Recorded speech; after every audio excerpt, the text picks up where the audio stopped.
to my dear students. Welcome back to Atma Green School, J. Swami Narayan.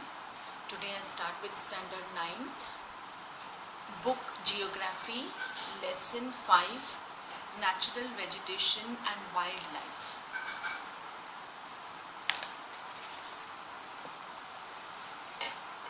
Okay, we start with India has variety types of flora and fauna. Okay, that is flowers, fruits, trees, animals. India is one of the 12 mega biodiversity countries of the world. Biodiversity countries of the world यानी कि हमारे जो India में there are 3 synonyms you can say. One is national park, second is sanctuaries, and the third is bio reserves. Okay, that is biodiversity, bio reserves.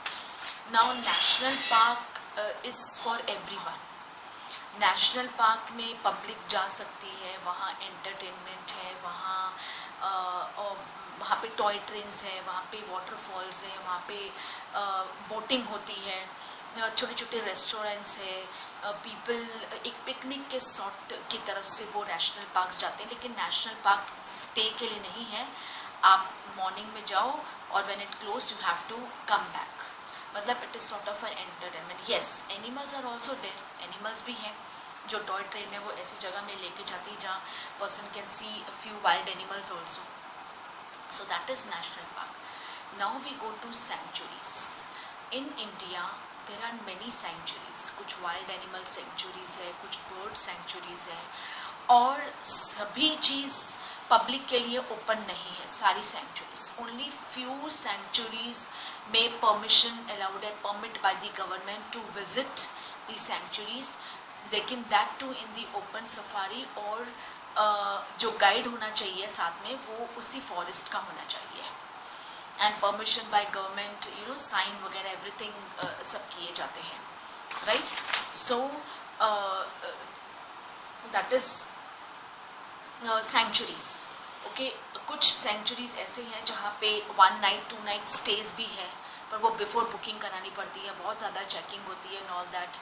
So actually वो unsafe है. But people जिनको शौक है, कुछ ऐसे departments हैं, study related departments, जहाँ उनको रहना पड़ता है, या जो लोग पैशन लवर है फोटोग्राफी के या कुछ, सो मतलब वो लोग रहते हैं. अदरवाइज कॉमन पीपल तो बस एक विजिट लेके आ जाते हैं. और there are many restrictions. You can't carry anything. Okay, and काफ़ी सारी रिस्ट्रिक्शंस है जो आपको ओबे करनी पड़ती है. Right. Then we go to bio reserves. That is biodiverse. Bio reserve एक बहुत बड़ी वास्ट प्लेस है. Okay, and it is divided. It is subdivided by our Indian government. एक हिस्सा उसका एग्रीकल्चर डिपार्टमेंट को दिया गया है. लोग जो आसपास के गांव वाले हैं वो एग्रीकल्चर करें. एक हिस्सा है कि जो शेफर्ड्स है, काउ बॉयज़ है, वो मतलब कैटल रेयरिंग ग्रेजिंग के लिए लेके जा सकते हैं. मतलब वो जो है दैट इज पार्टीशन किया हुआ है ताकि पूरा रिजर्व वो खराब नहीं करे. देन 1/3 हिस्सा है कि फॉर पीपल यूज, जैसे लॉग्स, बड़ी बड़ी जो फैक्ट्रीज वगैरह में जाता है, फर्नीचर्स इंडस्ट्रीज ऐसे वहाँ पे. और बाकी जो हिस्से हैं कई तो गवर्नमेंट के अंडर है कि गवर्नमेंट वहाँ पे अपना एग्रीकल्चर करती है. गवर्नमेंट वहाँ पे जो अच्छे अच्छे टीक, साल्स, ये सब वुड्स हैं, उनकी मतलब उनकी पूरा यू नो काउंटिंग के साथ एवरीथिंग पूरे उसके साथ वो एक्सपोर्ट्स होते हैं, बाहर कंट्री में जाते हैं, ताकि उसमें भी हमारे इकोनॉमिक ग्रोथ में प्रोग्रेस है. फिर कुछ हिस्सा है जो गवर्नमेंट ने एम्प्टी रखा हुआ है for the further agriculture use के लिए या और भी किसी काम के लिए. Right. So that is it is divided. Biodiversity बहुत बड़ा रिजर्व होता है. सो इंडिया गवर्नमेंट ने उसे डिवाइड किया है ताकि कुछ उन लोगों का भी बेनिफिट्स हो और उनका भी ज़्यादा हो. Then we go to natural vegetation. It is the plant community, plant की कम्युनिटीज के पूरा vegetation everywhere which has grown naturally without human help. Okay, that is a plant community जो किसी ह्यूमन की हेल्प का इंटरफेरेंस नहीं था. It has grown naturally. The natural vegetation which is left undisturbed over a long period of time. Obvious है जब कोई natural चीज़ के अंदर ह्यूमन का इंटरफेरेंस नहीं होगा, ऑब्वियस है वो हमेशा अनडिस्टर्ब रहेगी और बहुत लॉन्ग तक चलेगी. This is a fact. जहाँ पे जिस भी जगह में ह्यूमन का इंटरफेरेंस हुआ यानी वो चीज़ खत्म. Because human beings are so selfish, greedy. वो हर जगह अपनी चाहते कि हमारा प्रॉफिट हो. वो ये देखते नहीं है कि वो जब फॉरेस्ट को डिस्ट्रॉय कर रहे हैं, डीफॉरेस्ट के, they are least bothered about the animals living there. कि बर्ड्स ने अपना घोंसला बनाया होगा, अपने बच्चों के साथ रहते हैं, दे आर लीस्ट बॉदर्ड. वो अपना घर बनाने के लिए वो फॉरेस्ट को तोड़ते हैं. सो जहाँ भी ह्यूमन का इंटरफेरेंस नहीं है वो जगह किसी हेवन से कम नहीं है. It is a fact. So उनमें से एक ये है, that is virgin vegetation where there is no human interference and that is left undisturbed over a long period of time. It is called virgin vegetation. Cultivated crops, fruits, orchards form part of vegetation but not natural vegetation. Virgin vegetation, they are called virgin vegetation. Okay, now virgin vegetation is further divided into two. The first is endemic or indigenous species and the second is exotic species. We go to the first, that is endemic or indigenous species. These plant species are originated in India. ये जो endemic और indigenous species है इसकी जो origin है it is India. We go to exotic species. These plant species are originated outside India. India has around 47,000 plant species. Due to this varied plant diversity, India occupies 10th place in the world and 4th in the Asia continent. Okay, we are blessed. हमारी जो India अर्थ है, we are blessed with many minerals. We are also rich in minerals and also in plant species. So due to this very plant diversity, India occupies 10th position in the world and 4th in the Asia continent.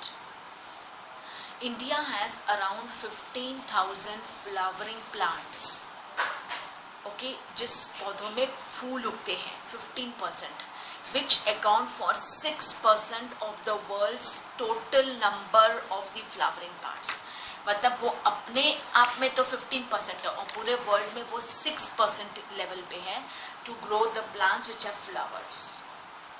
India also has many non-flowering plants.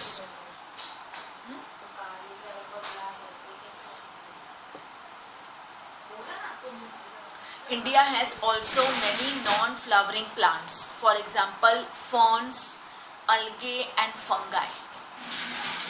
Okay, there are non-flowering plants. That is ferns. Ferns एक ऐसे पौधा है जिसमें flowers grow नहीं होता है. Then algae and fungi. ये एक ऐसे मतलब कि plantless ये है, plantless पौधे हैं. फ्लावरलेस प्लांट है ये, फ्लावरलेस. फर्न्स, अलगे एंड फंगे. ज़्यादातर ये जो फर्न्स है ना ये हमेशा नदी किनारे ग्रो होते हैं. Factors affecting vegetation. The huge diversity in flora and fauna kingdom is due to the following factors. Obvious है जब फ्लोरा इतना बढ़ रहा है, फौना इतना स्प्रेड हो रहा है, सो उसका कारण है फैक्टर्स. कोई भी चीज़ को ग्रोथ करने में factors, behind that factors play an important role. So we go to the first one, that is relief. Under that land सबसे मतलब मोस्ट इम्पॉर्टेंट फैक्टर है। लैंड होगा तो सब कुछ पॉसिबल है, लैंड नहीं तो कुछ नहीं। सो सबसे फर्स्ट इम्पॉर्टेंट फैक्टर है, लैंड है तो फ्लोरा भी है, फोना भी है। लैंड ही नहीं है तो कहाँ से फ्लोरा, कहाँ से फोना होगा। So it affects the natural vegetation directly and indirectly. Okay, land यानी ज़रूरी नहीं अब लैंड प्लेन लैंड भी होती है जिसमें हम सरवाइव कर रहे हैं। पहाड़ों के लोग, वहाँ की लैंड कैसी होती है, तभी भी वहाँ फार्मिंग होती है ना, terrace farming, tea plantation, rubber plantation, coffee plantation, ऐसा तो नहीं होती है। सो लैंड भी मतलब कि कई तरीके की है हमारे इंडिया में, दैट इज़ प्लेन, हिली, plateau, influences the type of vegetation. और सब जगह डिफरेंट वेजिटेशंस ग्रो होते हैं। जैसे फौना एंड फ्लोरा डिफरेंट है। जैसे हमारी इंडिया डाइवर्सिटी कंट्री है, वैसे हमारे इंडिया के अंदर climate, weather, hills, plain areas, plateaus varies from place to place. और हर जगह के लोगों का कल्चर, लोगों का डिस्गाइज पहनने का तरीका, देन लोगों के वर्शिप करने का तरीका, देन लोगों के खाने का तरीका, लैंग्वेज, देन लोगों के काम करने का तरीका। हिली एरियाज में लोग कैसे काम करते हैं उनका अलग तरीका है। Rather they are very hard working people जो हिली एरियाज में रहते हैं। देन हिली और plateau, the fertile land is generally devoted to agriculture. ज़्यादातर जो लैंड फर्टाइल है that is suitable for agriculture. Okay, so up till now we had discussed what is virgin vegetation, right? And then virgin vegetation is further divided into two types, that is endemic or indigenous species and exotic species.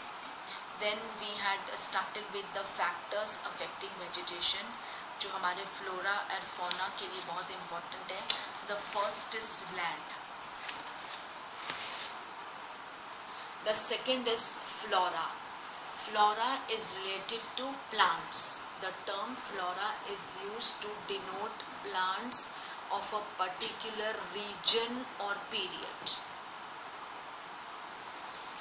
Fauna. The term fauna is used to denote species of animals. Flora, fauna.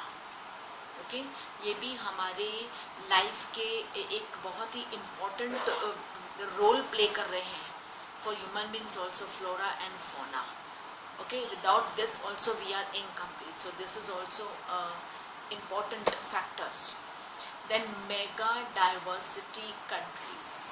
The term mega biodiversity country refers to any one group of nations, refers to any one group of nations that harbor the majority of earth species and high numbers of endemic species.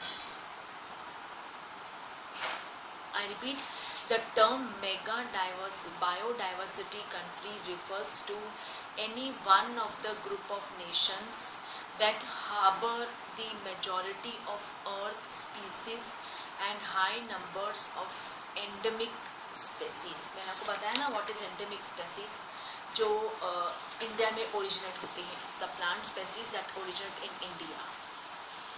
Then undulating, that is wavy, ऊपर खाबड़ रास्ते, rocky areas, पथरीले रास्ते, and rough surfaces are areas where grasslands and woodlands, that is forest, develop and give shelter to a variety of wildlife. आप जब century जाते हो ना, या बर्ड सेंचुरी, मतलब अमेज हो जाते हैं कि इतने जानवर, इतने बर्ड्स, मतलब कितने तो माइग्रेट भी होते रहते हैं ना, depend on the season. Okay, so we can see. और देखो कितनी हैरानी की बात है कि हम कितने इजीली अपने फॉरेस्ट को डीफॉरेस्ट कर रहे फॉर आर पर्पस. हम कभी ये नहीं सोचते कि हमारे फॉरेस्ट को डिफॉरेस्ट करने से कितने एनिमल्स बेघर हो जाएंगे, कितने बर्ड्स बेघर हो जाएंगे, but we are least bothered. Okay, that is undulating, that is wavy and rough surfaces are areas where grasslands and woodlands, forest develop and give shelter to a variety of wildlife. Then we go to next, that is soil. Soil भी बहुत important role है. Soil अगर अच्छी होती है तो land fertile होती है, तो obviously agriculture बहुत ज़्यादा होगा.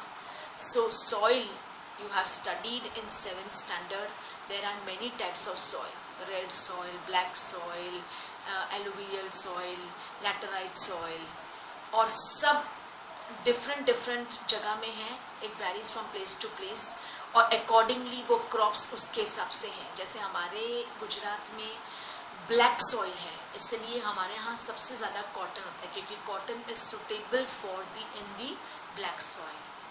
आपने पढ़े हैं ना बहुत सारे सॉइल्स. सो हर एक की एक स्पेशलिटी है for growing the crops. Soil also varies from place to place. Different kinds of soils provide basis for different kinds of vegetation. कि जस्ट नाउ मैंने बोला है कि जैसी लैंड होगी, जैसी सॉइल होगी, वैसा ही वेजिटेशन होगा. So it also varies from place to place.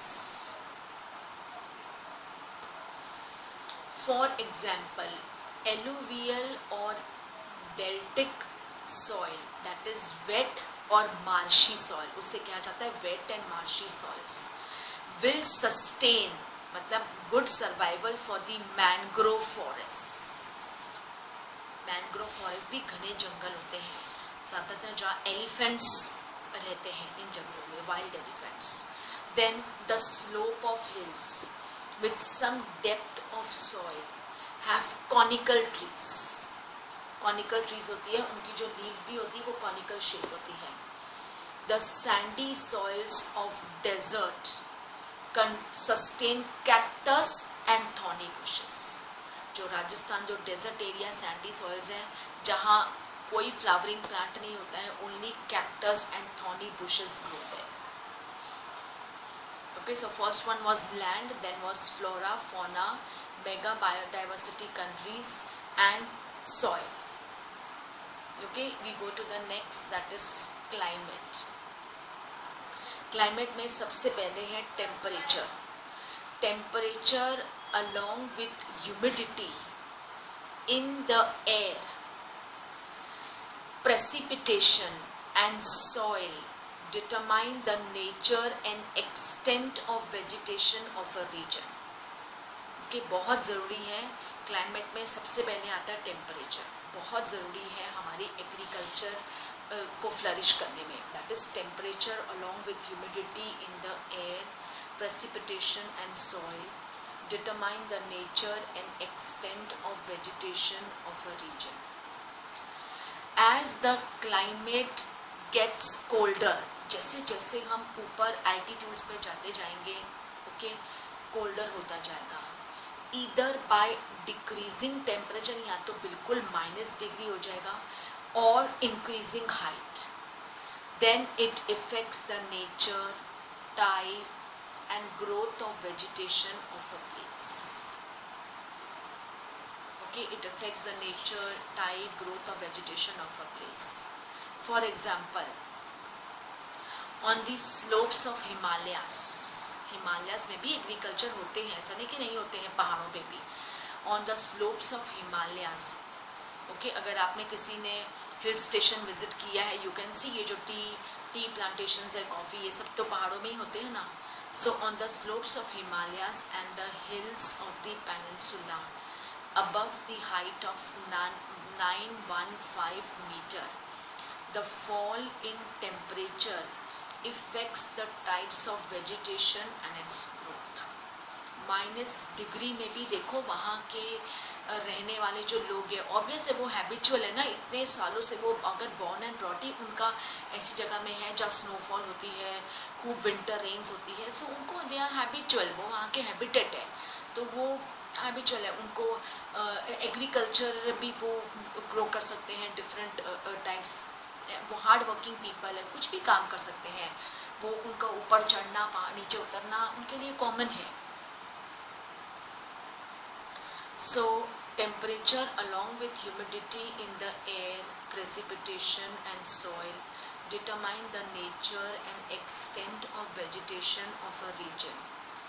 As the climate gets colder, either by decreasing temperature or increasing height, it affects the nature, type and growth of vegetation of a place. For example, on the slopes of Himalayas and the hills of Peninsula, above the height of 915 meter, the fall in temperature affects the type of vegetation and its growth. Okay, अभी ये भी temperature है, बहुत ज़्यादा high होता है तो फिर it affects the vegetation, उसकी growth पे. If it falls down, also affects the vegetation and its growth. Here the vegetation changes from tropical to subtropical, temperate and alpine vegetation. Okay, you can see a small chart in your text, temperature characteristics of the vegetation zones. That is, अगर vegetation zone यानी वो area tropical के अंदर है तो उसका जो annual temperature होगा 24 डिग्री सेल्सियस और मीन टेम्परेचर जनवरी में अबव 18 डिग्री और no frost. Then subtropical में 17 डिग्री टू 25 डिग्री और मीन टेम्परेचर जनवरी का टेम्परेचर 10 डिग्री टू 18 डिग्री और frost is rare. Then temperate बहुत ज़्यादा 7 डिग्री टू 17 डिग्री और मीन टेम्परेचर में -1 टू -10 यानी frost and some snow, frost and some snow.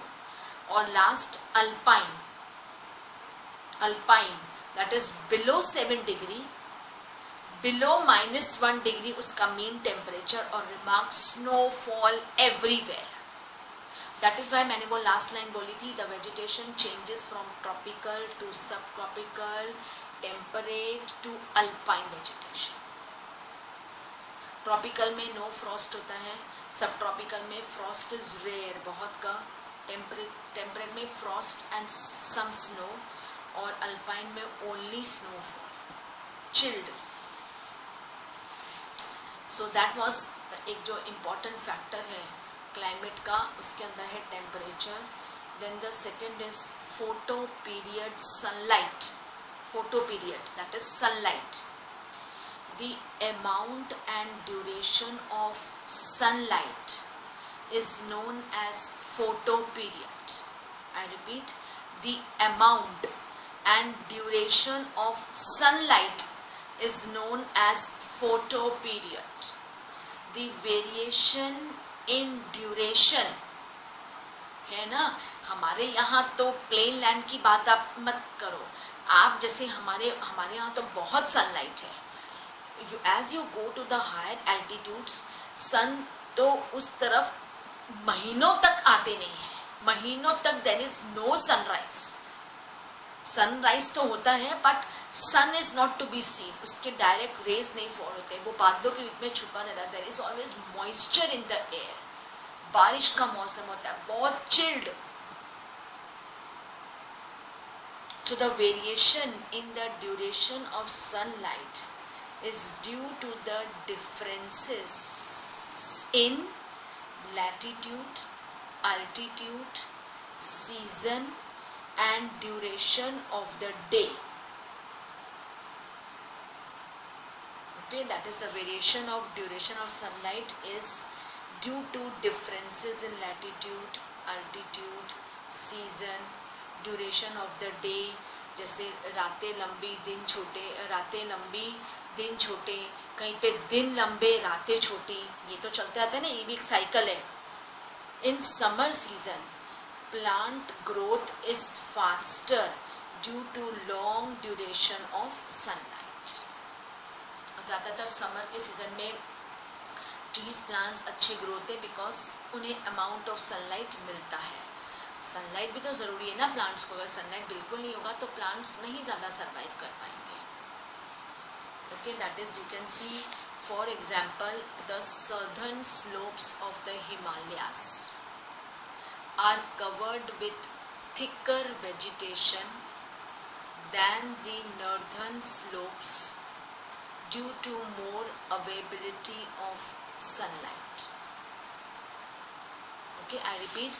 For example, the southern slopes of the Himalayas are covered with thicker vegetation than the northern slopes. Why? Due to the more availability of sunlight. सबसे best example है ये photo period sunlight का.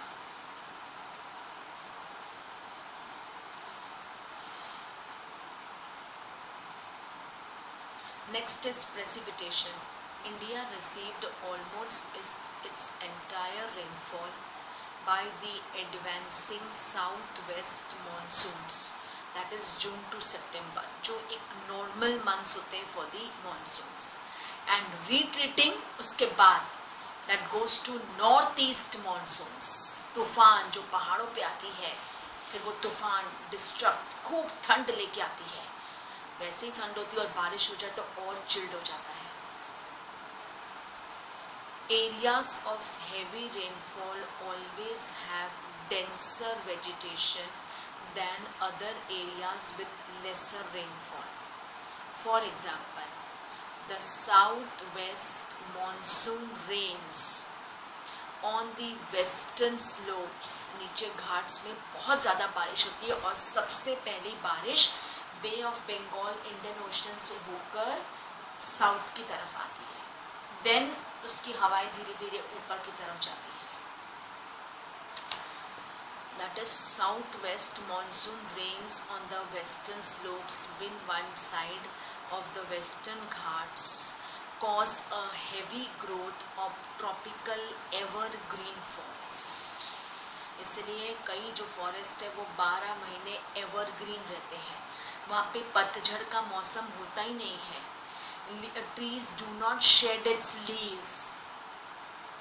On the other hand, the eastern slopes, उसे कहा जाता है leeward side, do not have any such forest. Western slopes that is western Ghats, वहाँ पे काफ़ी हैवी ट्रॉपिकल एवरग्रीन फॉरेस्ट है. और ईस्ट में तो नहीं है, मतलब one cannot see, do not have any such forest.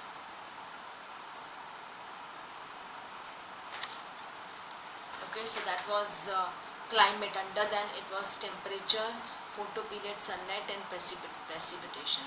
So first was land.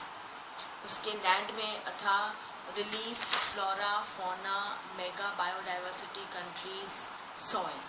Climate में है temperature, photo period that is sunlight and precipitation.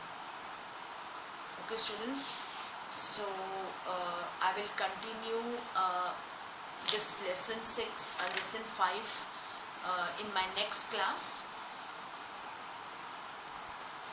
Okay, I will continue it in my next class.